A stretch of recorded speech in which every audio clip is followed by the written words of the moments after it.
ఇదంతా ఏంటి అంటే ఇవాళ ప్రపంచంలో ఏ వ్యాపారం చేయనివ్వండి, ఏ రకమైన ఇన్వెస్ట్మెంట్ చేయనివ్వండి, అన్ని ఇన్వెస్ట్మెంట్లోకి భూమితోటి ఇన్వెస్ట్మెంటు అనేది ఒక అత్యుత్తమమైన ఇన్వెస్ట్మెంట్, భూమికి సంబంధించిన ఇన్వెస్ట్మెంట్.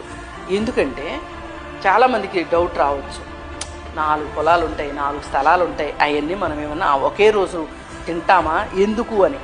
కానీ డబ్బులంటూ ఉన్న తర్వాత బ్యాంకులో పెట్టి ఫిక్స్డ్ డిపాజిట్ పెట్టి ఇంట్రెస్ట్లు తీసుకోవడం కన్నా ఒక మంచి ప్రాపర్టీ కొనుక్కుంటే పెరుగుతుంది. ఎందుకు పెరుగుతుంది అంటే ఎప్పుడైనా సరే డిమాండ్ సప్లై అనే ఒక సిద్ధాంతమే ప్రపంచాన్ని నడిపిస్తుంటుంది.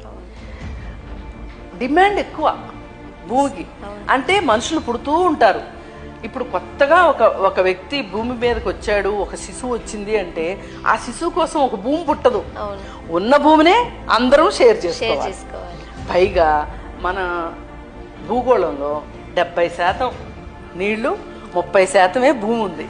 ఈ 30% భూమినే ఈ భూమి మీద ఉన్న వాళ్ళందరూ పంచుకోవాలి. అందుకని భూమికి ఎప్పటికీ కూడా డిమాండ్ తగ్గదు, పెరిగేదే కానీ తగ్గదు. అలాంటి డిమాండ్ ఉన్న వస్తువు మన చేతిలో ఉంచుకుంటామా?